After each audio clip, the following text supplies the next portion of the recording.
जय हिंद दोस्तों, स्वागत है आपका एग्जाम पार यूट्यूब चैनल में। आज की क्लास में आप सभी के लिए लेकर आए हैं यूपी टीजीटी पीजीटी के लिए मॉडल पेपर। किस प्रकार के जो है 125 प्रश्न का ये मॉडल पेपर है, किस प्रकार के क्वेश्चन आएंगे, इस प्रकार जो है यहाँ पर आपके लिए समझ में आ जाएगा। सभी लोग वीडियो को लाइक और चैनल को सब्सक्राइब अवश्य कर लीजिएगा। 125 प्रश्न में से आपसे कितने प्रश्न बनते हैं आप कमेंट में जरूर बताइएगा आखिरी में, और वीडियो को लाइक अवश्य करते जाएं। अगर आपके लिए यूपी टीजीटी पीजीटी का मॉडल पेपर के 10 सेट मंगवाना है तो मात्र अभी 100 रुपए में आप सभी के लिए 10 सेट मिल जाएंगे। और हिंदी साहित्य में अगर आपके लिए 6000 वस्तुनिष्ठ प्रश्नोत्तर की पीडीएफ मंगवाना है तो ये पीडीएफ भी आप सभी के लिए उपलब्ध है। मात्र 150 रुपए की ये पीडीएफ है। और हिंदी व्याकरण की पीडीएफ भी आप सभी के लिए मिल जाएगी। और इसी के साथ हिंदी के 215 कवियों और लेखकों का संपूर्ण जीवन परिचय, ये तीनों पीडीएफ आप सभी के लिए 300 रुपए में उपलब्ध है। और अगर आपके लिए एमपी टेट वर्ग 2 चयन परीक्षा के लिए मॉडल पेपर मंगवाना है तो वो मॉडल पेपर भी मिल जाएंगे। 10 सेट हैं 100 रुपए में। और इकाई 1 से इकाई 19 तक की पीडीएफ है एमपी टेट वर्ग 2 वालों के लिए भी मिल जाएगी 200 रुपए में। तो आप संपर्क कर लीजिएगा। आज का पहला क्वेश्चन अपने यहाँ पर दिया गया है, इनमें से कौन सा नाम रीतिकाल का नहीं है। क्वेश्चन नंबर एक यहाँ पर दिया गया है, एक में आप सभी लोग बताएंगे। 125 प्रश्न होंगे तो थोड़ी से जल्दी जल्दी से आप लोग आंसर बताते जाएंगे। तो इनमें से कौन सा नाम रीतिकाल का नहीं है। अलंकृत काल, श्रृंगार काल, पूर्व मध्यकाल या उत्तर मध्यकाल। तो आप सभी का यहाँ पर सही आंसर होगा पूर्व मध्यकाल। विकल्प आप सभी का यहाँ पर सी वाला जो विकल्प है वह सही आंसर है। हजारी प्रसाद द्विवेदी का इतिहास ग्रंथ के लेखक कौन माने जाते हैं। क्वेश्चन नंबर 2 में सही आंसर बताना है। हजारी प्रसाद द्विवेदी हैं, डॉक्टर रामविलास शर्मा हैं, ग्रियर्सन है, रामचंद्र शुक्ल जी हैं। हिंदी साहित्य का इतिहास ग्रंथ, हिंदी साहित्य का इतिहास ग्रंथ है, सॉरी, हिंदी साहित्य का इतिहास ग्रंथ के लेखक कौन माने जाते हैं। तो नीलम जी, रीमा जी, रागिनी जी, आप सभी का यहाँ पर सही आंसर। क्वेश्चन नंबर 2 में रामचंद्र शुक्ल हिंदी साहित्य का इतिहास ग्रंथ के लेखक माने जाते हैं, रामचंद्र शुक्ल जी। शिवसह सरोज नामक कृति किस लेखक की है। शिवसह सरोज आपने रचना पढ़ी होगी। शिवसह सेंगर, मिस्र बंधु, जॉर्ज ग्रियर्सन, डॉक्टर नगेंद्र, किनकी रचना मानी जाती है। शिवसह सरोज नामक कृति के लेखक कौन है।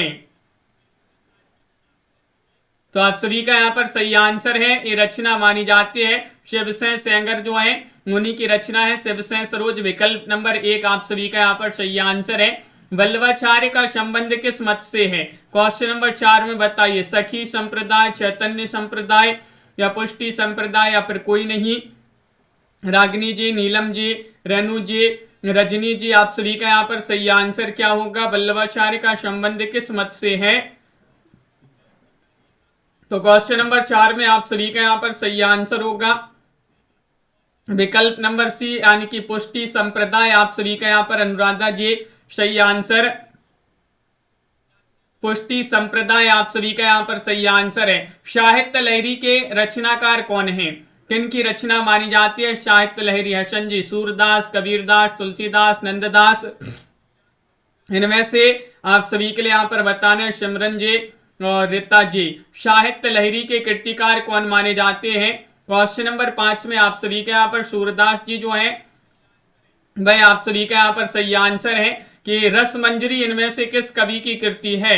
क्वेश्चन नंबर 6 में सही आंसर बताना रस मंजरी। नंददास, केशवदास, पद्माकर, सूरदास, इनमें से बताना है रस मंजरी के रचनाकार कौन माने जाते हैं।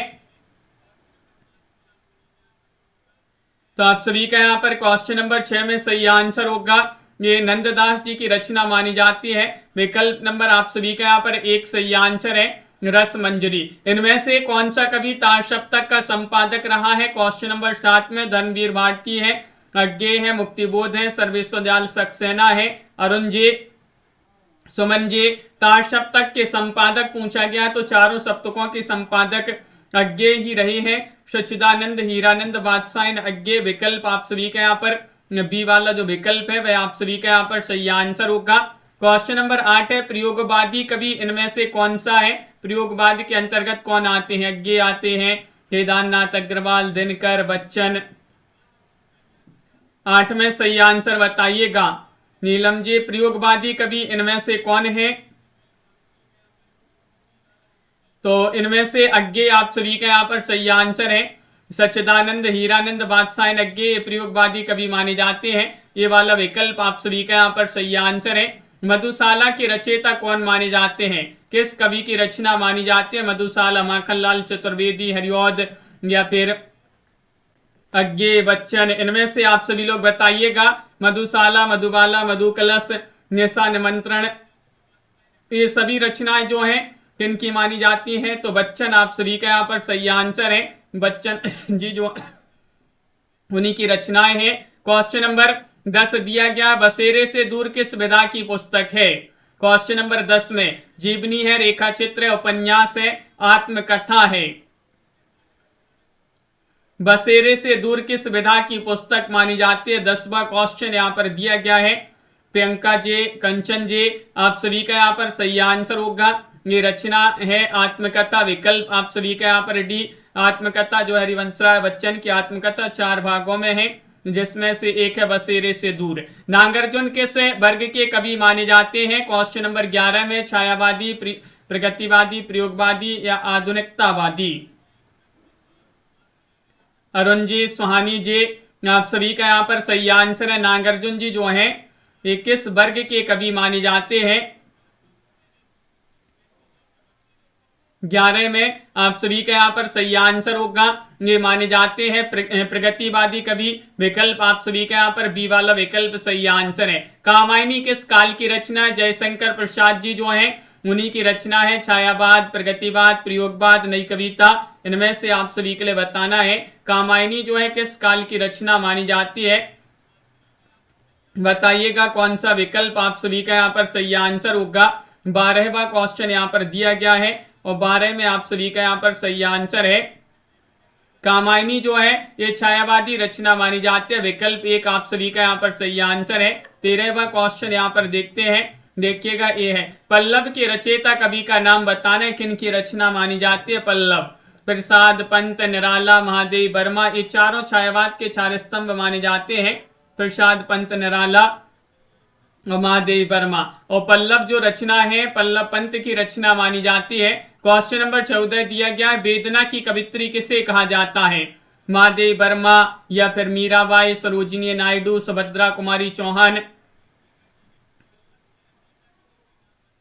वेदना की कवित्री किसे कहा जाता है? 14 में आप सभी का यहाँ पर सही आंसर है। वेदना की कवित्री कहा जाता है महादेव वर्मा को। आधुनिक युग की मीरा भी कहा जाता है महादेव वर्मा को। दिनेश जी, क्वेश्चन नंबर आप सभी का यहाँ पर 15 दिया गया है, मुझे तोड़ लेना बनमाली, उस पथ पर देना तुम फेंक, यह पंक्ति किस कवि की है? क्वेश्चन नंबर 15 में मुझे तोड़ लेना बनमाली, उस पथ पर देना तुम फेंक, ये पंक्ति मानी जाती है इनकी माखनलाल चतुर्वेदी। आप सभी का यहाँ पर सही आंसर है। पुष्प की अभिलाषा नामक कविता जो है उसी से पंक्ति ली गई है। निराला की साहित्य साधना के रचयिता कौन माने जाते हैं? निराला है, नंदुलारी वाजपेयी है, रामविलास शर्मा है, पंत जी है? इनमें से आप सभी के लिए यहाँ पर बताना है निराला की साहित्य साधना के रचयिता कौन है? सही आंसर होगा सुमन जी, पारुल जी, ममता जी। 16 में सी वाला विकल्प रामविलास शर्मा जी जो है वह आप सभी का यहाँ पर सही आंसर है, रामविलास शर्मा। निस्ता धातु का लट लकार में प्रथम पुरुष एक वचन का रूप क्या होगा? क्वेश्चन नंबर 17 में सही आंसर बताना है। कुछ संस्कृत के क्वेश्चन भी आप सभी के लिए मिलेंगे यहाँ पर। निस्ता धातु का लट लकार में प्रथम पुरुष एक वचन का रूप क्या होगा? 17 में आप सभी का यहाँ पर सही आंसर होगा विकल्प नंबर तिष्ठति। आप सभी का यहाँ पर सही आंसर है तिष्ठति। अगला क्वेश्चन है कि पिब धातु का लोट लकार में प्रथम पुरुष है बहुवचन का रूप बताइएगा। क्वेश्चन नंबर 18 में क्या होगा सही आंसर? प्रियंका जी, पिब धातु का लोट लकार में प्रथम पुरुष है बहुवचन का रूप बताना है। तो 18 में आप सभी का यहाँ पर पिबंतु आप सभी का यहाँ पर सही आंसर है। बी वाला जो विकल्प है रविंद्र जी वह आप सभी का यहाँ पर सही आंसर होगा। गम धातु विधिलिंग लकार मध्यम पुरुष द्विवचन का रूप क्या होगा? 19 में सही आंसर चयन करना है। गम धातु विधिलिंग लकार मध्यम पुरुष द्विवचन का रूप क्या होगा? 19 में आप सभी का यहाँ पर सही आंसर होगा गच्छेतम होगा सही आंसर।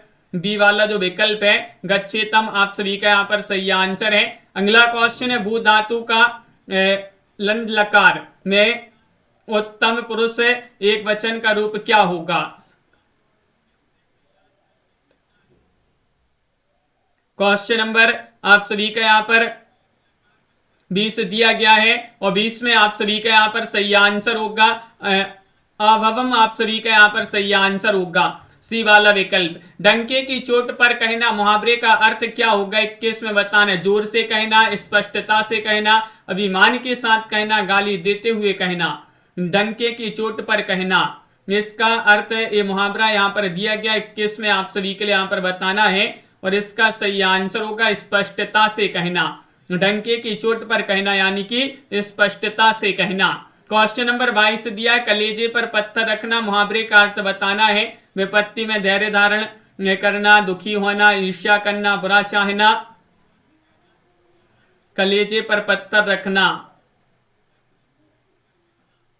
सोना जी आप सभी का यहाँ पर सही आंसर है। विपत्ति में धैर्य धारण करना ये वाला विकल्प आप सभी का यहाँ पर सही आंसर है। औंधी खोपड़ी का होना मुहावरे का अर्थ बताना है। क्या होगा सही आंसर। औंधी खोपड़ी का होना इस मुहावरे का सही अर्थ क्या है। क्वेश्चन नंबर 23 में सही आंसर चयन करना है। 23 में आप सभी का यहाँ पर सही आंसर मूर्ख होना। औंधी खोपड़ी का होना यानी कि मूर्ख होना। अगला क्वेश्चन है कूप मंडूक होना मुहावरे का अर्थ आप सभी लोग बताइएगा। व्यापक प्रभाव होना, सीमित ज्ञान होना, विद्वान होना, प्रतिभाशाली होना। हजारी लाल जी आप सभी का यहाँ पर सही आंसर क्या होगा। कूप मंडूक होना। इस मुहावरे का अर्थ होगा सीमित ज्ञान होना। बी वाला विकल्प आप सभी का यहाँ पर सही आंसर है सीमित ज्ञान होना। काला अक्षर भैंस बराबर मुहावरे का अर्थ बताइएगा। 25वां क्वेश्चन यहाँ पर दिया गया है। काला अक्षर भैंस बराबर मुहावरे का अर्थ आप सभी के लिए यहाँ पर चयन करना है।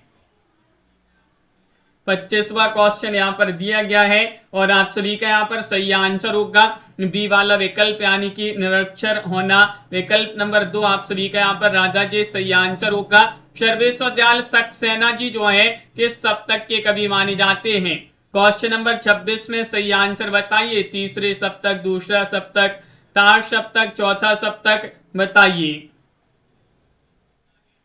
सर्वेश्वर दयाल सक्सेना किस सप्तक के कवि माने जाते हैं। 26वां क्वेश्चन यहाँ पर दिया गया है और तीसरा सप्तक जो कि 1959 में प्रकाशित हुआ था उसी के कवि माने जाते हैं। विकल्प आप सभी के यहाँ पर ये वाला विकल्प सही आंसर है। किस काव्यधारा को मार्क्सवाद का साहित्यिक संस्करण कहा गया है। वह काव्यधारा बताना है। कौन सी वह काव्यधारा है इनमें से आप सभी लोग चयन करिएगा। रागनी जी छायावाद है, प्रयोगवाद है, प्रगतिवाद है, नवगीत है। किस काव्यधारा को बताना है मार्क्सवाद का साहित्यिक संस्करण कहा गया है तो वह काव्यधारा कौन सी है। 27 में प्रगतिवाद आप सभी का यहाँ पर सही आंसर होगा। इनमें से दूसरे सप्तक के कवि बताइए। कुंवर नारायण है या फिर शमशेर बहादुर से, केदारनाथ से है या फिर प्रभाकर माचबे हैं। क्वेश्चन नंबर आप सभी का यहाँ पर 28 दिया गया है। रविंद्र जी दूसरे सप्तक के कवि कौन माने जाते हैं। दूसरा सप्तक 1951 में प्रकाशित हुआ था और शमशेर बहादुर से आप सभी का यहाँ पर सही आंसर है। शमशेर बहादुर से दूसरे सप्तक के कवि माने जाते हैं। कनक जी अगला क्वेश्चन यहाँ पर दिया गया है। आत्मजयी नामक कृति के रचनाकार कौन है। अज्ञे हैं, नरेश मेहता है, कुंवर नारायण है, जगदीश गुप्त हैं। इनमें से आप सभी के लिए बताना है आत्मजयी किन की रचना है। मुकेश कुमार जी आत्मजयी के रचनाकार बताना है किन की रचना है तो कुंवर नारायण जो है उन्हीं की रचना मानी जाती है। सी वाला विकल्प आप सभी का यहाँ पर सही आंसर है कुंवर नारायण। कनुप्रिया किस विधा की रचना है। कहानी है, उपन्यास है, नाटक है, काव्य है। क्वेश्चन नंबर 30 में बताना है कनुप्रिया किस विधा की रचना है। क्वेश्चन नंबर 30 में आप सभी का यहाँ पर सही आंसर क्या होगा। कनुप्रिया की विधा बताने किस विधा की रचना मानी जाती है। और आप सभी का यहाँ पर सही आंसर है काव्य है। ये डी वाला विकल्प आप सभी का यहाँ पर सही आंसर होगा काव्य। उल्लेख का सही संधि विच्छेद बताने क्या होगा। क्वेश्चन नंबर 31 में आप सभी के लिए यहाँ पर बताना है। बताइए उल्लेख, उल्लेख का सही संधि विच्छेद चयन करना है। 31वां क्वेश्चन यहाँ पर दिया गया है और 31 में आप सभी का यहाँ पर असंजय सही आंसर होगा। उत धन लेख बराबर उल्लेख आप सभी का यहाँ पर सही आंसर है। उत धन लेख बराबर उल्लेख है। यहाँ पर ता में जो है हलंत होगी, तो यहाँ पर तो कोई नहीं होगा सही आंसर, क्योंकि ता में यहाँ पर हलंत नहीं है, तो कोई नहीं आप सभी का यहाँ पर सही आंसर होगा। व्याप्त में संधि बताना है, कौन सी संधि होगी व्याप्त में। क्वेश्चन नंबर 32 है। गुण संधि, दीर्घ संधि, व्यंजन संधि या फिर यण संधि है। मनोज जी आप सभी का यहाँ पर सही आंसर क्या होगा। व्याप्त में संधि चयन करना है। क्वेश्चन नंबर 32 में आप सभी का यहाँ पर सही आंसर है व्याप्त में यण संधि होगी। डी वाला विकल्प आप सभी का यहाँ पर सही आंसर है। यण संधि का उदाहरण माना जाता है व्याप्त। न्यून का सही संधि विच्छेद आप सभी के लिए बताना है। न्यून का सही संधि विच्छेद क्या होगा। 33वां क्वेश्चन यहाँ पर दिया गया है। न्यून का सही संधि विच्छेद चयन करिएगा। तो 33 में आप सभी का यहाँ पर ए वाला विकल्प सही आंसर है। नी धन ऊन बराबर न्यून आप सभी का यहाँ पर सही आंसर है। ये वाला जो विकल्प है वह सही आंसर। हिंदी के काव्य भाषा परक समीक्षक का नाम क्या है। डॉक्टर रघुवंश है, विजय देव नारायण साई है, रामस्वरूप चतुर्वेदी है, डॉक्टर नगेंद्र है। हिंदी के काव्य भाषा परक समीक्षक का नाम क्या है।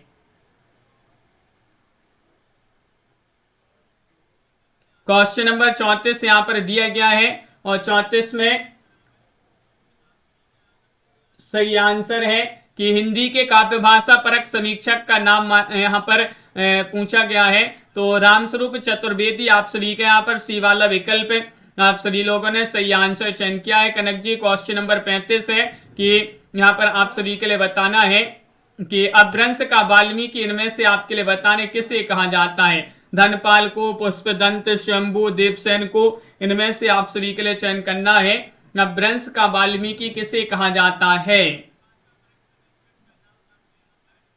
क्वेश्चन नंबर 35 में आप सभी का यहाँ पर शंभु जो है भाई आप सभी का यहाँ पर सही आंसर है। पयुमचर्यु, रिट्ठनेमिचर्यु और शंभु छंदस, ये 3 रचना इनकी मिलती हैं शंभु जी की। इन मुसलमान हरिजनन पे कोटिक हिंदू बारिये यह पंक्ति किस कवि की है। 36 में रसखान, भारतेंदु, हरिऔध, रहीमदास, इनमें से आप सभी के लिए बताने 36 का सही आंसर। तो विकल्प नंबर बी वाला विकल्प भारतेंदु। इन मुसलमान हरिजनन पे कोटिक हिंदू बारिये भारतेंदु जी की पंक्ति मानी जाती है। अगला क्वेश्चन यहाँ पर दिया गया है। क्वेश्चन नंबर 37 रामचरितमानस की रचना प्रारंभ हुई थी। कब हुई थी प्रारंभ। रामचरितमानस तुलसीदास जी की जो रचना है ये प्रारंभ हुई थी कब। रीमा जी, सिमरन जी, आप सभी लोगों के यहाँ पर कमेंट देखते जा रहे हैं, बहुत बढ़िया, सभी लोग आंसर बता रहे हैं। रामचरितमानस की रचना प्रारंभ हुई थी 1631 विक्रमी में। विकल्प आप सभी का यहाँ पर डी वाला जो विकल्प है सोनाली जी, वह आप सभी का यहाँ पर सही आंसर होगा। अवधि में रचित महाकाव्य कौन सा है, इनमें से बताना। रामचंद्रिका है, कृष्णायन है, कामायनी है, रामायण है। अवधि में बताना है। 38 का सही आंसर क्या होगा। अवधि में रचित महाकाव्य कौन सा है। तो कृष्णायन आप सभी का यहाँ पर सही आंसर है। बी वाला विकल्प आप सभी का यहाँ पर सही आंसर होगा। कृष्णायन जो है अवधी भाषा में रचित महाकाव्य पूछा गया है। टूटना कहानी के लेखक का नाम बताइए। टूटना राजेंद्र यादव, निर्मल वर्मा, मन्नू भंडारी, अमरकांत। 46 में आप सभी लोग चयन करेंगे। टूटना कहानी के लेखक का नाम बताना। सॉरी 39वां क्वेश्चन है, 46 नहीं 39। टूटना कहानी के लेखक का नाम क्या है। 39 में राजेंद्र यादव आप सभी का यहाँ पर सही आंसर होंगे। ये वाला विकल्प आप सभी का यहाँ पर सही आंसर है। पश्चिमी हिंदी का विकास हुआ है ब्राह्मण अपभ्रंश से, शौरसैनी से, मागधी से या फिर अर्ध मागधी से। 40 का सही आंसर, पश्चिमी हिंदी का विकास हुआ है।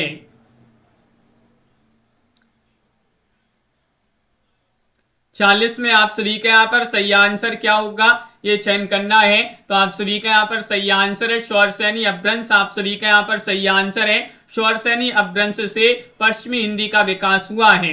क्वेश्चन नंबर 41 है आमरण में यहाँ पर कौन सा समास होगा, यहाँ पर समास लिखा होगा। आमरण में कौन सा समास है बताइएगा, चयन करिएगा इनमें से। अव्ययी भाव, कर्मधारा है, तत्पुरुष या फिर बहुब्रीहि समास है। आमरण शब्द दिया गया है। 41वां क्वेश्चन है मुकेश कुमार जी, आप सभी का यहाँ पर सही आंसर है कि आमरण में अव्ययी भाव समास जो है वह आप सभी का यहाँ पर सही आंसर ए वाला विकल्प यहाँ पर सही आंसर होगा। कोशकार शब्द में कौन सा समास है? कोशकार में द्विगु है, द्वंद्व है, तत्पुरुष है, बहुब्रीहि है। पारो जी, कोशकार शब्द में कौन सा समास है? और 42 में आप सभी का यहाँ पर सही आंसर होगा तत्पुरुष समास। आप सभी का यहाँ पर सही आंसर है कोशकार शब्द में कौन सा समास है? तत्पुरुष सही आंसर है। देवासुर में समास बताना है। देवासुर में बहुब्रीहि समास होगा, द्विगु होगा, कर्मधारय होगा, द्वंद्व होगा। क्वेश्चन नंबर आप सभी का यहाँ पर 43 है। देवासुर में समास चयन करना है। सोना जी, कौन सा विकल्प आप सभी का यहाँ पर सही आंसर होगा? देवासुर शब्द में आप सभी का यहाँ पर 43 है, डी वाला विकल्प होगा सही आंसर। द्वंद्व समास जो है द्वंद्व समास। पंचामृत 44वां क्वेश्चन है। पंचामृत में समास बताइएगा कौन सा समास है? द्वंद्व है, द्विगु है, तत्पुरुष है, कर्मधारय है। पंचामृत, पंचामृत में आप सभी का यहाँ पर द्विगु समास होगा। विकल्प आप सभी का यहाँ पर जो डी वाला विकल्प है वह आपका सही आंसर है। द्विगु समास में जो पहला पद होता है वह संख्यावाची पद होता है। देह लता में आप सभी के लिए समास बताना है। क्वेश्चन नंबर 45 में अव्ययी भाव समास है, बहुब्रीहि है, तत्पुरुष है, कर्मधारय है। इनमें से सही आंसर चयन करिएगा।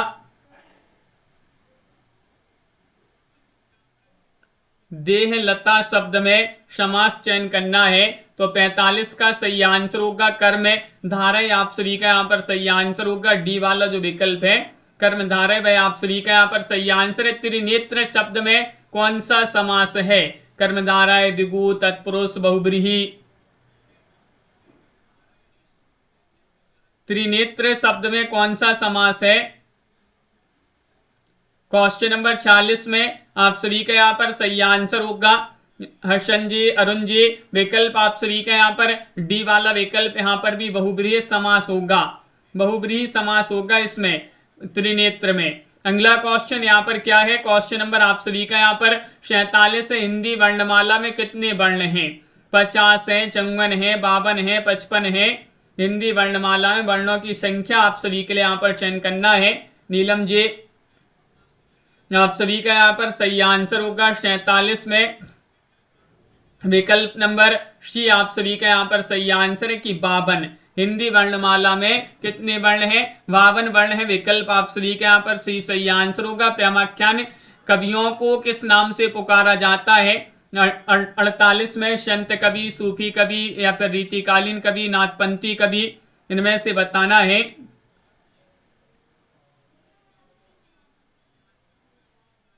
तो आप सभी का यहाँ पर हाँ आप 53 हो गए, लेकिन 52 यहाँ पर विकल्प में दिया तो 52 आपका सही आंसर होगा। यहाँ पर बताना है आप सभी के लिए कि प्रेमाख्यान कवियों को किस नाम से पुकारा जाता है। 48 में आप सभी का यहाँ पर सूफी कवि सही आंसर होगा। क्वेश्चन नंबर 49 है। संदेश रासक के रचयिता का नाम बताइएगा। अब्दुल रहमान है, पुष्पदंत है, देवसेन है, हेमचंद्र है। बबीता जी, आप सभी का यहाँ पर सही आंसर है संदेश रासक किनकी रचना है?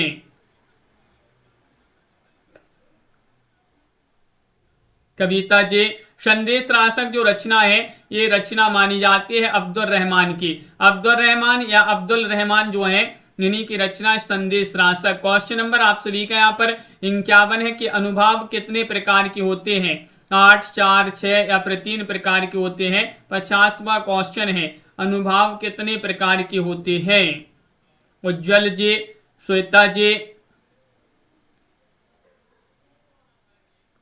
और अनुभाव जो है 4 प्रकार के होते हैं। बी वाला विकल्प आप सभी का यहाँ पर सही आंसर है। अनुभाव 4 प्रकार के होते हैं। गा किस प्रकार का वर्ण है? गा बताना है। ये दंत है, तालव्य है, कंठ है, ओष्ठ है। गा। सूरज जी चयन करिएगा। क्वेश्चन आप सभी का यहाँ पर दिया गया है। 51वां क्वेश्चन है और 51 में आप सभी का यहाँ पर कंठ सही आंसर होगा। गा का उच्चारण आप करेंगे तो कंठ से इसका उच्चारण होता है, तो गा जो है कंठ वर्ण माना जाता है। फा किस प्रकार का वर्ण है? फा का आप उच्चारण करेंगे तो आप समझ जाएंगे किस प्रकार का ये वर्ण है फा। क्वेश्चन नंबर 52 यहाँ पर दिया गया है और आप सभी का यहाँ पर सही आंसर अरुण जी ओष्ठ वर्ण हो जाएगा, क्योंकि जो वर्णों का उच्चारण करते समय दोनों ओठ जो हैं आपस में मिलते हैं तो वह ओष्ठ वर्ण कहलाते हैं। तो अपन यहाँ पर पा, फा, बा, भा ये जो इनका उच्चारण करते हैं तो ये सभी जो है इन सभी के उच्चारण में अपने दोनों ओठ जो है आपस में मिलते हैं तो ये ओष्ठ वर्ण के अंतर्गत आएंगे। कौन सा वर्ण ऊस में नहीं है? क्वेश्चन नंबर 53 में ऊस में नहीं बताना है आप सभी के लिए। कीर्ति जी आप सभी का यहाँ पर सही आंसर होगा ऊस में वर्ण नहीं बताना है। अमित जी बी वाला विकल्प आप सभी का सही आंसर है। ला जो है ऊस में वर्ण नहीं माना जाता है। घा किस प्रकार का वर्ण है? घा बताइए। दंत है, कंठ है, मूर्धन्य है, तालव्य है। क्वेश्चन नंबर आप सभी का यहाँ पर 54 दिया गया है।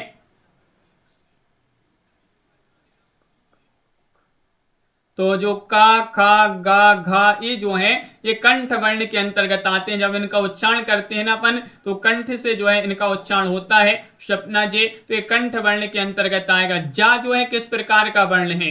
क्वेश्चन नंबर 55 में तालव्य है, मूर्धन्य है, कंठ है, ऊस में है जा। तो 55वां क्वेश्चन यहां पर दिया गया है। तो आप सभी का यहाँ पर सही आंसर है जा जो है एक तालव्य वर्ण कहलाएगा, क्योंकि जब अपन जा का उच्चारण कर रहे हैं तो अपनी जो जीभ है वह तालु को स्पर्श कर रही है, तो ये तालव्य वर्ण के अंतर्गत आएगा। क्वेश्चन नंबर आप सभी का 56 दिया। साहित्य दर्पण के रचनाकार कौन माने जाते हैं? क्वेश्चन नंबर 56 में ये यूपी टीजीटी पीजीटी के मॉडल पेपर जिनके लिए 10 सेट मंगवाने हैं अभी मात्र 100 रुपए में आपके लिए 10 सेट मिल जाएंगे। नंबर स्क्रीन पर दिया गया है, आप संपर्क कर लीजिएगा। साहित्य दर्पण के रचनाकार का नाम बताना है। किनकी रचना मानी जाती है? प्रमोद जी।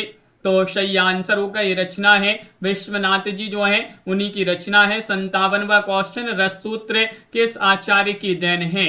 रससूत्र मम्मट, विश्वनाथ, भरत मुनि, भट्ट, लोल्लट इनमें से चयन करना है। सही आंसर होगा रससूत्र के आचार्य की देन है।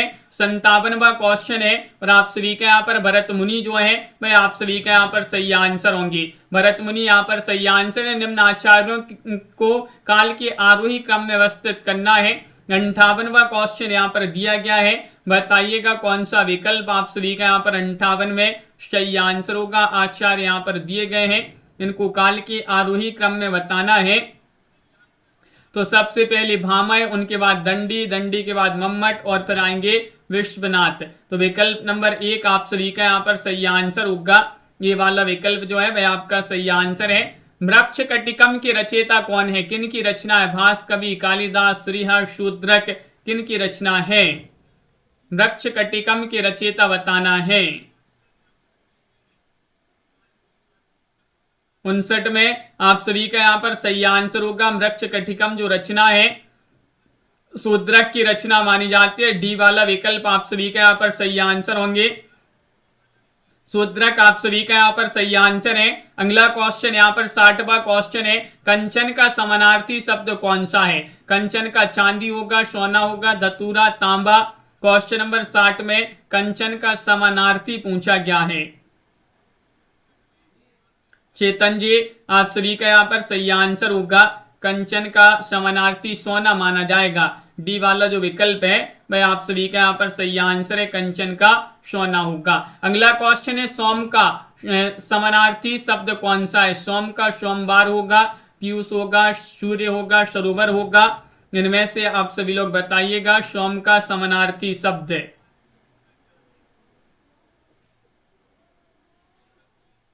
तो इनमें से सही आंसर 61 में विकल्प नंबर बी वाला विकल्प पीयूष आप सभी का यहाँ पर सही आंसर है।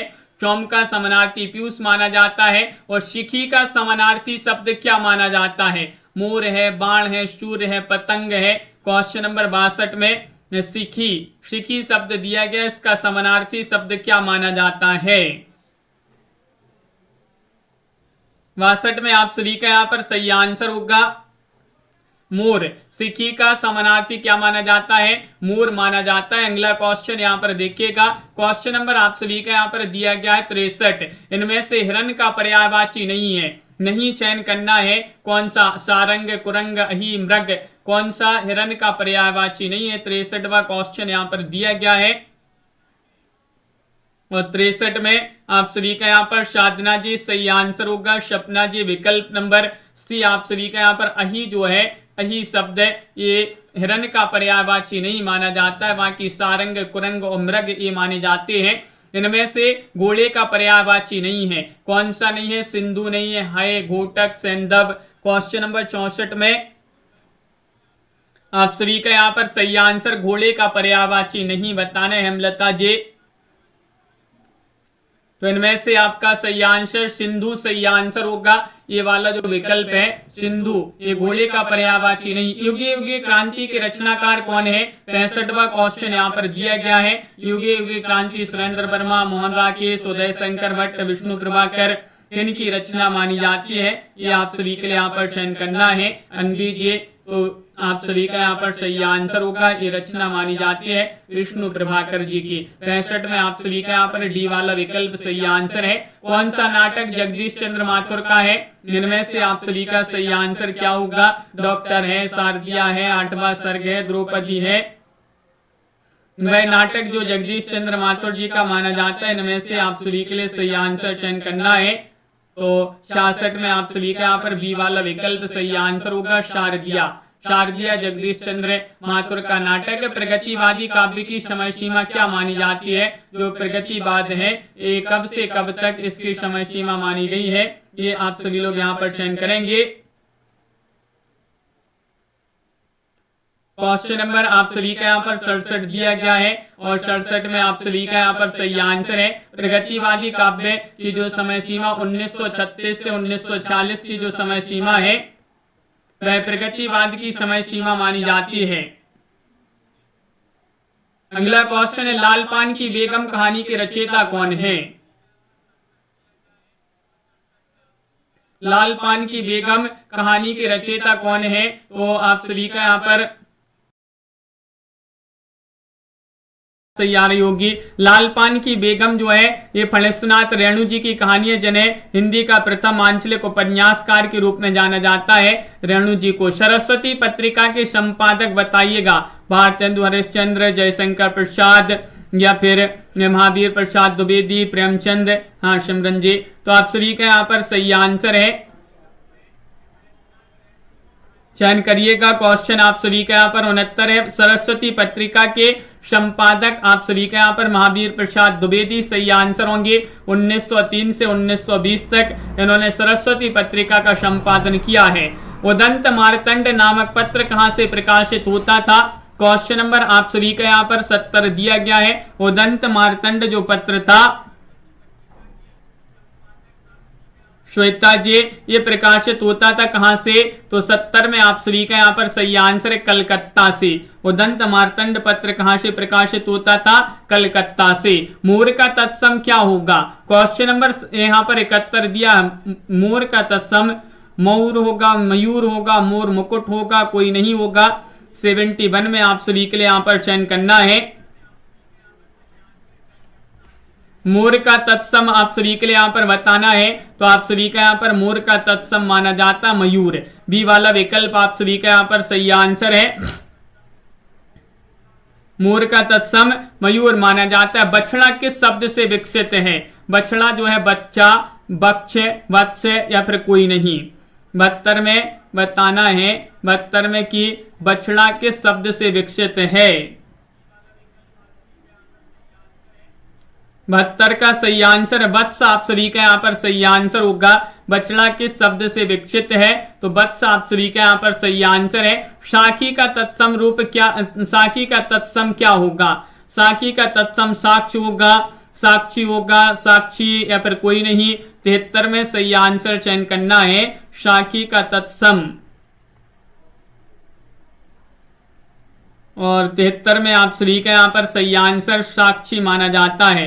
साखी का तत्सम क्या है? साक्षी सही आंसर होगा। पारा के शब्द का तद्भव है? पारा बताने, पार, पारद, पारामृत या फिर कोई नहीं। 74 में सही आंसर चयन करना है। पारा शब्द जो है किस शब्द, पारा किस शब्द का तद्भव है?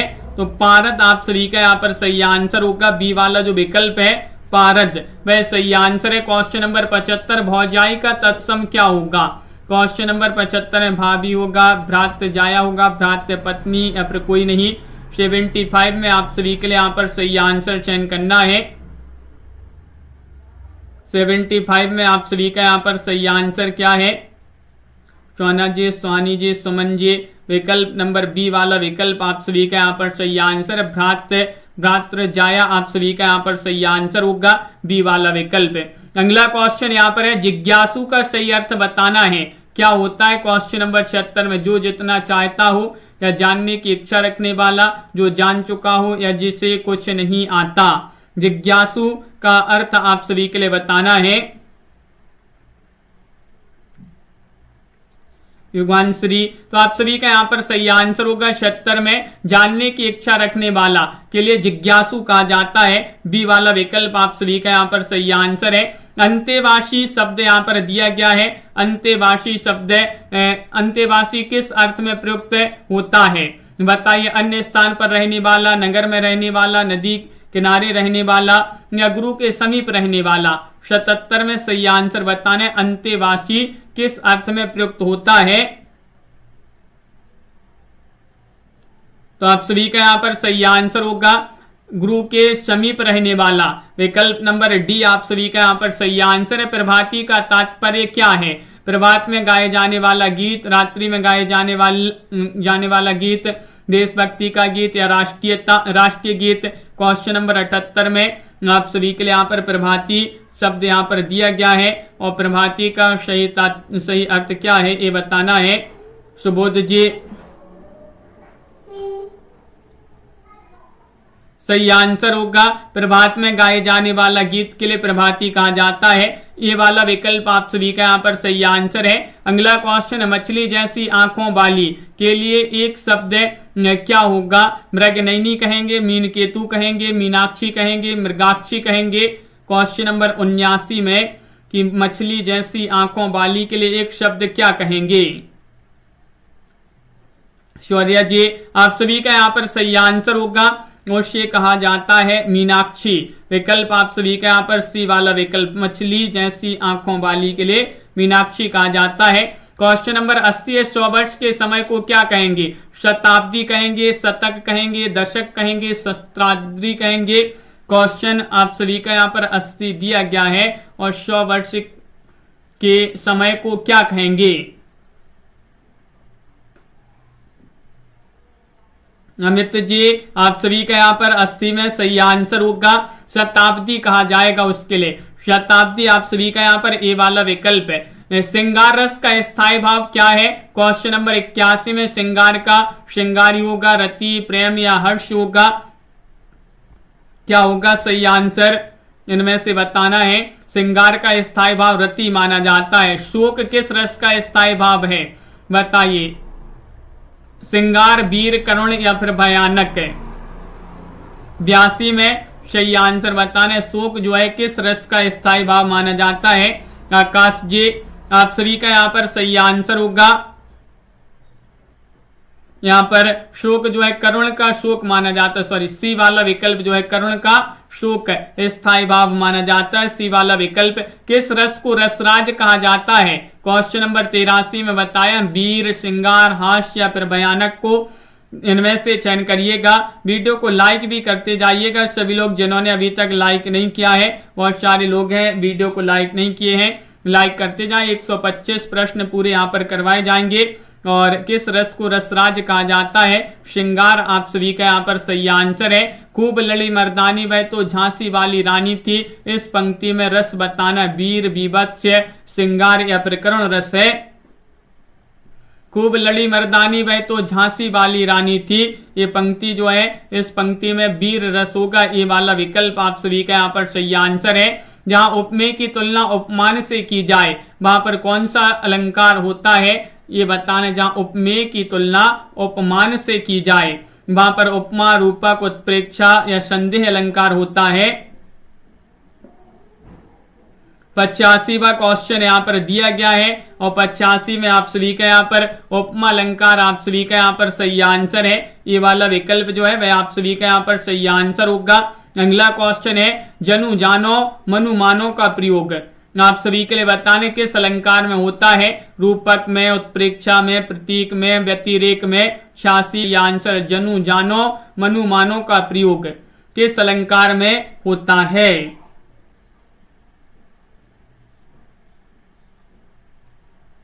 इनमें से 86 का सही आंसर होगा उत्प्रेक्षा अलंकार जो है उसी में इन शब्दों का प्रयोग होता है। बी वाला विकल्प आप सभी का यहाँ पर सही आंसर है। उत्कर्ष का विलोम शब्द क्या माना जाता है? शतकर्ष है, प्राकर्ष है, अपकर्ष है, इनमें से कोई नहीं है। 87 में बताने उत्कर्ष का विलोम शब्द क्या माना जाता है? 87 का सही आंसर होगा उत्कर्ष का विलोम अपकर्ष माना जाता है। सी वाला विकल्प जो है वह आपका सही आंसर है। रामचरितमानस किस भाषा में लिखा गया? रामचरितमानस को हिंदी में, अवधी में, ब्रज में या फिर संस्कृत में? रामचरितमानस तुलसीदास जी की रचना है। 88वां क्वेश्चन यहाँ पर दिया गया है और 88 में आप सभी का यहाँ पर सही आंसर है। ये तो जो है किस भाषा में? अवधी भाषा में लिखी गई रचना है रामचरितमानस। बी वाला विकल्प आप सभी का यहाँ पर सही आंसर होगा। अगला क्वेश्चन यहाँ पर दिया गया है। क्वेश्चन नंबर आप सभी का 89 है कि पश्चिमी हिंदी की सर्वाधिक प्रमुख बोली इनमें से कौन सी है? ब्रज है, खड़ी बोली है, बुंदेली है, बांगरू है। 89 में आप सभी के लिए बताना है कि पश्चिमी हिंदी की सबसे अधिक प्रमुख बोली इनमें से कौन सी है? कंचन जी, कविता जी, हसन जी, आकाश जी, प्रियंका जी, प्रमोद जी। 89वां क्वेश्चन यहाँ पर दिया गया है और 89 में खड़ी बोली आप सभी का यहाँ पर सही आंसर होगा। अवधी किस उपभाषा वर्ग की बोली मानी जाती है? अवधी पश्चिमी हिंदी के अंतर्गत आती है या फिर पूर्वी हिंदी, राजस्थानी, बिहारी? इनमें से आप सभी के लिए बताना है। अवधी जो है वह चयन करिएगा। ताज सैनी जी, अवधी के उपभाषा वर्ग की बोली है तो आप सभी का यहाँ पर सही आंसर है पूर्वी हिंदी। 90 में बी वाला विकल्प पूर्वी हिंदी के अंतर्गत अवधी, बघेली और छत्तीसगढ़ी ये तीन जो है उपभाषाएं आती हैं, बोली आती हैं। अगला क्वेश्चन है आंसू किनकी रचना है? क्वेश्चन नंबर 91 में आप सभी का यहाँ पर सही आंसर होगा। आंसू जो रचना है वह मानी जाती है किनके? तो आप सभी का यहाँ पर बी वाला विकल्प प्रसाद जी जो है, जयशंकर प्रसाद, वह आपका सही आंसर है। गीत फरोश नामक कविता के रचयिता कौन है? 92 में भवानी प्रसाद मिश्र हैं, अक्षत जी या फिर वीरेंद्र मिश्र हैं, धनवीर भारती हैं, मुक्ति बोध हैं। किनकी रचना है गीत फरोश? दिनेश जी। तो भवानी प्रसाद मिश्र जी जो है उन्हीं की रचना मानी जाती है गीत फरोश। विकल्प नंबर ये वाला विकल्प आपका सही आंसर है। नागार्जुन का संबंध किस काव्यधारा से है? किस काव्यधारा से संबंधित थे नागार्जुन? छायावाद से, प्रयोगवाद से, नवगीत से, प्रगतिवाद से? क्वेश्चन नंबर 93 में सही आंसर बताना है। नागार्जुन जी किस काव्यधारा से संबंधित हैं? तो आप सभी का यहाँ पर सही आंसर होगा ये है प्रगतिवाद से। प्रगतिवाद आप सभी का यहाँ पर सही आंसर है। डी वाला विकल्प जो है वह आप सभी का यहाँ पर सही आंसर है। बामन ने काव्य की आत्मा किस तत्व को स्वीकार किया है? अलंकार को, ध्वनि को, रीति को, वक्रोक्ति को? इनमें से बताना है। जो बामन है इन्होंने किस काव्य की आत्मा जो है किस तत्व को स्वीकार किया है? कविता जी। इनमें से सही आंसर होगा चेतन जी। 94 में विकल्प नंबर सी रीति, क्योंकि रीति संप्रदाय के प्रवर्तक कौन थे? वामन थे। ध्वनि के कौन थे? आनंदवर्धन। वक्रोक्ति के कुंतक। अलंकार के कौन थे? कमेंट में बताइए। संस्कृत के वे शब्द जो बिना किसी ध्वनि परिवर्तन के हिंदी में प्रयुक्त हो रहे हैं उन्हें क्या कहा जाता है? तत्सम, तद्भव, अर्ध तत्सम या देशज कहा जाता है। क्वेश्चन नंबर 95 में सही आंसर चयन करना है। संस्कृत के वे शब्द जो बिना किसी परिवर्तन के, ध्वनि परिवर्तन के हिंदी में प्रयुक्त हो रहे हैं उन्हें क्या कहा जाता है? 95 में उन्हें तत्सम कहा जाता है। ये वाला विकल्प आप सभी का यहाँ पर सही आंसर होगा, तत्सम। देशज शब्द का अभिप्राय क्या है? जिनकी उत्पत्ति यहाँ पर एक जो विदेशी भाषाओं से विकसित हुए हों, जिनमें ध्वनि परिवर्तन हुआ हो, जिनकी व्युत्पत्ति ज्ञात ना हो। 96 में आप सभी के लिए यहाँ पर बताना है देशज शब्द का अभिप्राय है कि जिसकी व्युत्पत्ति ज्ञात ना हो। विकल्प नंबर डी वाला जो विकल्प है वह आप सभी का यहाँ पर देशज शब्द के अंतर्गत आएंगे। अगला क्वेश्चन यहाँ पर क्या दिया गया है? साधारणीकरण सिद्धांत के जनक कौन माने जाते हैं? 97 में सही आंसर बताना है। साधारणीकरण का जो सिद्धांत है, साधारणीकरण सिद्धांत के जनक भरत मुनि है, भट्टनायक है, आचार्य शंकुक है, मम्मट है। 97 में आप सभी के लिए सही आंसर बताना है।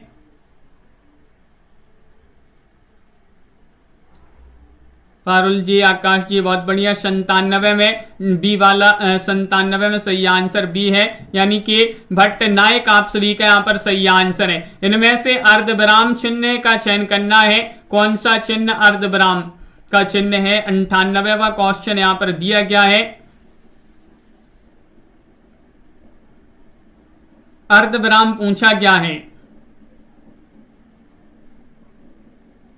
98 में सही आंसर होगा। इनमें से विकल्प आप सभी का यहाँ पर बी वाला विकल्प सही आंसर है। ये जो चिन्ह है ये अर्धविराम का चिन्ह माना जाता है। अर्धविराम चिन्ह, दो बिंदी जो है रखिए, इनको जो है अर्धविराम चिन्ह के नाम से जाना जाता है। क्वेश्चन आप सभी का यहाँ पर दिया गया है क्या है कि मूंड पे मुकुट धरे सोहत है गोपाल में कौन सा दोष होगा? दोष बताना। च्युत, संस्कृति, क्लिष्टत्व, ग्रामत्व, अश्लीलत्व। 99 में आप सभी के लिए यहाँ पर सही आंसर बताना है कौन सा दोष है यहाँ पर।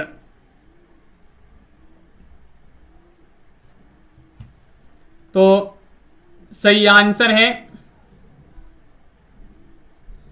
99 में आप सभी का यहाँ पर बी वाला विकल्प ग्रामत्व आप सभी का यहाँ पर सही आंसर होगा।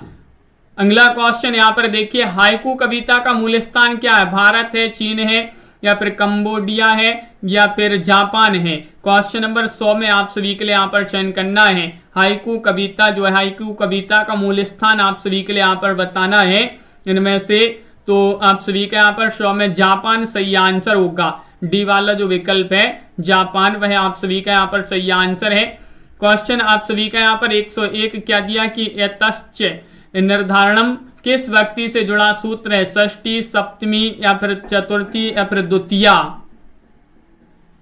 101 में आप सभी लोग यहाँ पर सही आंसर चयन करेंगे।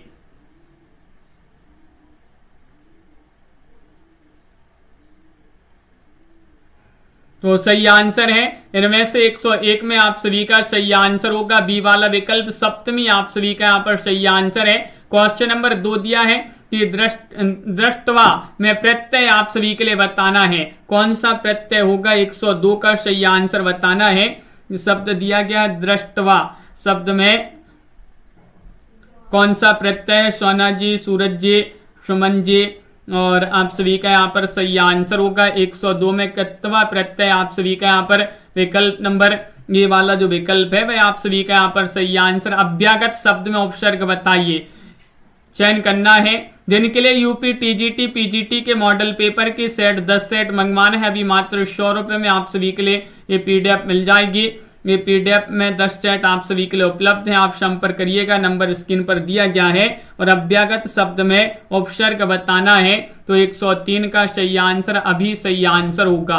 क्वेश्चन नंबर 4 है विद्याधनम में समास बताना है। कौन सा समास होगा? अव्ययी भाव, कर्मधारय, तत्पुरुष, बहुब्रीहि समास चयन करिएगा। विद्याधनम में समास कौन सा समास है? 104 में आप सभी का यहाँ पर सही आंसर होगा विद्या धनम में समास है कर्मधारय। विकल्प नंबर बी वाला विकल्प आप सभी का यहाँ पर कर्मधारय सही आंसर होगा विद्या धनम। अगला क्वेश्चन यहाँ पर दिया गया है, क्वेश्चन नंबर 5 है। चयन करिएगा कि इनमें से आप सभी के लिए बताना है कि कौन सी कृति कालिदास की है। कालिदास की रचना आप सभी के लिए यहाँ पर चयन करना है। मालती माधवम है, विक्रमोर्वशीयम है, नागानंद है, स्वप्न वासवदत्तम है। इनमें से आप सभी के लिए बताना है कौन सी रचना कालिदास जी की है।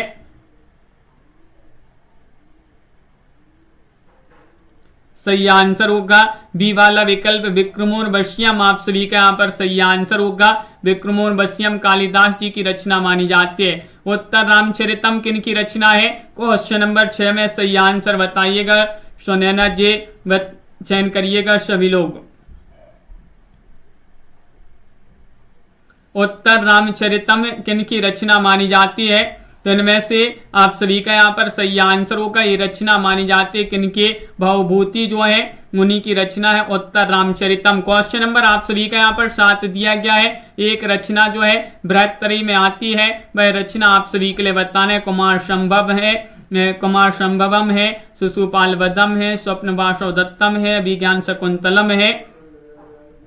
बताइएगा क्या है सही आंसर? हजारी लाल जी एक रचना बृहत्तरी में आती है, वह रचना आप सभी के लिए यहाँ पर बताना है। तो बी वाला विकल्प है आप सभी का यहाँ पर सही आंसर है शिशुपाल वधम। शिशुपाल वधम जो है ये रचना बृहत्तरी में आती है। कुवलयानंद के रचयिता का नाम बताना है। 8 में महिम भट्ट हैं, अप्पय दीक्षित हैं, भानु मिश्र हैं, धनंजय हैं। वंदना जी सभी लोग लाइक अवश्य करते जाइएगा इस क्लास को और कुवलयानंद के रचयिता का नाम चयन करना है। किन की रचना है? ए क्वेश्चन नंबर 8 में बी वाला विकल्प अप्पय दीक्षित जो है उन्हीं की रचना मानी जाती है। अगला क्वेश्चन है काव्य मीमांसा किन की रचना है? भारवी की रचना, श्रीहर्ष, भोजराज, राजशेखर की रचना है। सीबी गुप्ता जी काव्य मीमांसा के रचनाकार आप सभी के लिए यहाँ पर बताना है। तो क्वेश्चन नंबर 9 में सही आंसर होगा ये रचना मानी जाती है किनके? आप सभी का यहाँ पर डी वाला विकल्प राजशेखर जो है उन्हीं की रचना है। राजशेखर की रचना है काव्य मीमांसा। संविधान की धारा 343(1) में हिंदी को घोषित किया गया है। राजभाषा, राष्ट्रभाषा, संपर्क भाषा या फिर मातृभाषा। 10 में आप सभी के लिए यहाँ पर बताना है कि संविधान की धारा 343(1) में हिंदी को क्या घोषित किया गया है? देशो जी आप सभी का यहाँ पर सही आंसर होगा हिंदी को राजभाषा घोषित किया गया है। विकल्प नंबर 1 सही आंसर होगा। मगही के उपभाषा वर्ग की बोली है।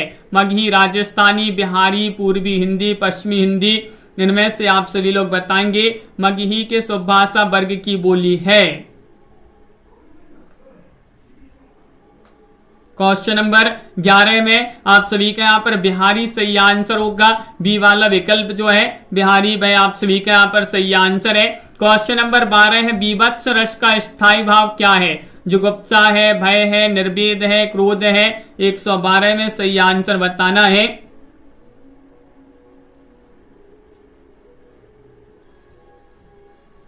बीभत्स रस का स्थायी भाव क्या है? 12 में आप सभी का यहाँ पर जुगुप्सा जो है वह सही आंसर होगा। बीभत्स का जुगुप्सा। काव्य शोभाया कर्तारो धर्मः गुणा। काव्य गुण की परिभाषा किस विद्वान ने दी है? आचार्य भरत, आचार्य दंडी, आचार्य वामन, आचार्य मम्मट ने। 13 में सही आंसर चयन करना है कि काव्य शोभाया कर्तारो धर्मः गुणा। ये काव्य गुण की परिभाषा जो दी गई है किनके द्वारा ये परिभाषा दी गई है? सही आंसर है आचार्य वामन। आप सभी का यहाँ पर सी वाला विकल्प 13 में सही आंसर है आचार्य वामन की परिभाषा है। क्वेश्चन नंबर 14 यहाँ पर दिया गया है। 14वां क्वेश्चन यहाँ पर देखते हैं कि कुरु कुरु स्वाहा किनकी रचना मानी जाती है? कुरु कुरु स्वाहा मनोहर श्याम जोशी या फिर वृंदावन लाल वर्मा, यशपाल, भीष्म साहिनी। इनमें से आप सभी के लिए यहाँ पर चयन करना है।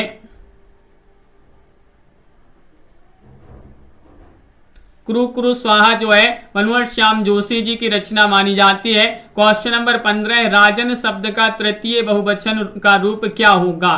राजन का राज्ञा, राजभी, राज्ञ या फिर राजस होगा। क्वेश्चन नंबर 15 में राजन शब्द का तृतीय बहुवचन का रूप क्या होगा, ये सही आंसर में बताना है। 15 में आप सभी का यहाँ पर राजभी, आप सभी का यहाँ पर सही आंसर है। अगला क्वेश्चन यहाँ पर क्या दिया गया है कि नवयुवक के गान के रचनाकार कौन माने जाते हैं। केदारनाथ मिश्र प्रभात है, जगन्नाथ प्रसाद मिलिंद हैं, सोहनलाल द्विवेदी हैं, सियाराम शरण गुप्त हैं। क्वेश्चन नंबर 16 में नवयुवक के गान के रचनाकार कौन माने जाते हैं।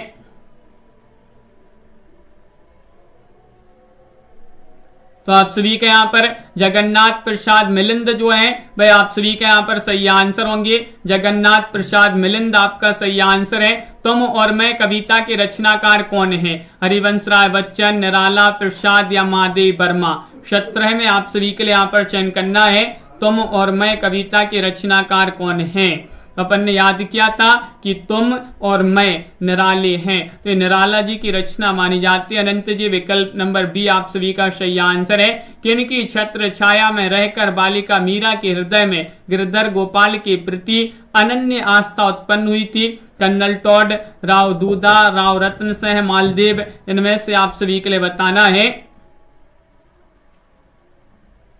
18वां क्वेश्चन यहाँ पर दिया गया है। 18 में बी वाला विकल्प राव दूधा आप सभी का यहाँ पर सही आंसर है। मृतक के माध्यम से युग सत्य को सजीव और साकार रूप में प्रस्तुत करने वाले कवि कौन हैं। विष्णु खरे हैं, विद्यापति हैं, धर्मवीर भारती हैं, पंत हैं। 19 में आप सभी के लिए यहाँ पर चयन करना है। मृतक के माध्यम से युग सत्य को सजीव और साकार रूप में प्रस्तुत करने वाले कवि धर्मवीर भारती माने जाते हैं। सी वाला विकल्प आप सभी के यहाँ पर धर्मवीर भारती सही आंसर है। हाँ सोनाली जी। क्वेश्चन नंबर आप सभी का 20 है। बड़ी बड़ी आंखें किसकी रचना है। बड़ी बड़ी आंखें श्रीलाल शुक्ल, अमरकांत, उपेंद्र नाथ अस्क, भैरव प्रसाद गुप्त। बड़ी बड़ी आंखें क्वेश्चन नंबर 20 यहाँ पर दिया गया है और आप सभी का यहाँ पर उपेंद्र नाथ अस्क जी की रचना मानी जाती है। ये बड़ी बड़ी आंखें राजीव जी। अगला क्वेश्चन है ममता जी, उसका मुजरिम की रचनाकार कौन है। 21 में मोहन राकेश, अमरकांत, उपेंद्र नाथ अस्क, भैरव प्रसाद गुप्त। 21 में आप सभी के लिए बताना है उसका मुजरिम के रचनाकार कौन माने जाते हैं। 4 विकल्प यहाँ पर दिए गए हैं और भैरव प्रसाद गुप्त जी जो हैं वही इसके रचनाकार माने जाते हैं। चंद औरतों का शहर उपन्यास के लेखक कौन है। मनोहर श्याम जोशी हैं, गोविंद्र मिश्र हैं या फिर शैलेश मटियानी है, सुरेंद्र वर्मा है। क्वेश्चन नंबर 22 में हाँ पारुल जी। तो चंद औरतों का शहर उपन्यास किनका है। पारुल जी। शैलेश मटियानी आप सभी का यहाँ पर सही आंसर है। पतझड़ की आवाजें किनकी रचना मानी जाती है। क्वेश्चन नंबर आप सभी का यहाँ पर 23 दिया गया है। निरुपमा सोबती, गोविंद्र मिश्र, नासिरा शर्मा, सुरेंद्र वर्मा। पतझड़ की आवाजें 23 में आप सभी का यहाँ पर सही आंसर है। ये रचना मानी जाती है किनकी। निरुपमा सोबती जो है उन्हीं की रचना है पतझड़ की आवाजें। विकल्प नंबर 1 सही आंसर है। ज्ञा का उच्चारण नामक निबंध के लेखक कौन है। ज्ञा का उच्चारण नामक निबंध जो है किनका निबंध है। पीताम्बर दत्त वर्तवाल, कामता प्रसाद गुरु, महावीर प्रसाद द्विवेदी, लाला भगवान दीन। 24वां क्वेश्चन यहाँ पर दिया गया है और 24 में आप सभी का यहाँ पर पीताम्बर दत्त बड़तवाल जी जो हैं वह सही आंसर होंगे। निम्नलिखित में से कौन सी कविता शेर से अनपढ़ की है। 25 में मुर्दाक बयान है, जानवर है, निराश है, महती मुकुल है। क्वेश्चन नंबर 25 में आप सभी के लिए यहाँ पर चयन करना है कौन सी कविता शेर से अनपढ़ की है। तो आप सभी का यहाँ पर सही आंसर है मुर्दाक बयान। आप सभी का यहाँ पर सही आंसर होगा। ये वाला जो विकल्प है मुर्दाक बयान आप सभी का यहाँ पर सही आंसर है। इस प्रकार जो है आज की क्लास में अपने पूरे 125 प्रश्न कंप्लीट हुए। यूपी टीजीटी पीजीटी के इसी प्रकार के 10 सेट जिनके लिए मंगवाना है मात्र 100 रुपए में आप सभी के लिए अभी उपलब्ध है। ये 10 सेट 100 रुपए में मिल जाएंगे। और अगर एमपी टेट वर्ग 2 चयन परीक्षा के लिए इकाई 1 से इकाई 19 तक की पीडीएफ मंगवाना है तो ये 200 रुपए में है। और एमपी टेट वर्ग 2 चयन परीक्षा के लिए मॉडल पेपर के 10 सेट मंगवाना है ये 100 रुपए में है। हिंदी साहित्य में 6000 वस्तुनिष्ठ प्रश्नोत्तर की पीडीएफ 150 रुपए में, हिंदी व्याकरण की पीडीएफ आपके लिए 100 रुपए में, और हिंदी के 215 कवियों और लेखकों का संपूर्ण जीवन परिचय वाली पीडीएफ भी 100 रुपए में। इस प्रकार ये तीनों पीडीएफ है आप सभी के लिए जो है 300 रुपए में उपलब्ध हैं। जिनके लिए परचेस करना है आप 9399553966 पर आप संपर्क करिएगा। ये चाहे आप मॉडल पेपर या फिर पीडीएफ जो भी परचेस करना है। रोज आप सभी के लिए क्लास शाम को 4 बजे लाई जाती है। और हाँ ममता जी, और आप सभी के लिए बता दें कि एक क्लास रात्रि में 9 बजे भी होगी, तो उसमें भी आप सभी के लिए जुड़ना है। सभी लोग बहुत बढ़िया अच्छे से जो है जल्दी से आप लोगों ने आंसर बताए। इस कारण जो है अपने 1 घंटे में ही 125 क्वेश्चन जो है कंप्लीट हो गए। सभी लोग रात्रि वाली क्लास में अवश्य जुड़ा करें, रात्रि में 9 बजे, और एक क्लास होती है अपनी सुबह 9:10 पर। इन क्लासों से जुड़िएगा। हिंदी साहित्य की ये क्लासें आप सभी के लिए ही रेगुलर लाई जा रही हैं। आप सभी के लिए बस लाइक और शेयर बस करते जाना है इन क्लासों को, और सभी के लिए बहुत बहुत धन्यवाद। मिलते हैं।